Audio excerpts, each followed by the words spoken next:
കോട്ടയത്തുള്ളൊരു കുട്ടപ്പൻ ചേട്ടൻ കോലുകുത്തി ചാടി സ്വർണം നേടി.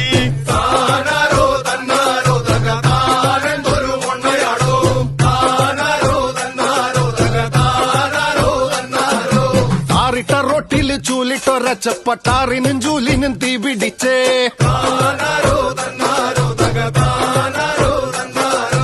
ഓലമെടയണ ഓമന ചേച്ചിയുടെ ഓമന വീട്ടിലൊരോന്ത് കയറി.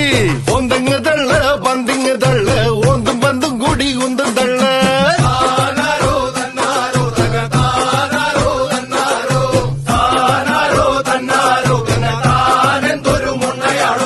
പാലക്കാട്ടുള്ളൊരു ഹോട്ടലിൽ ചെന്നപ്പോ പേന കൊണ്ടാണ് കണക്കെഴുതി.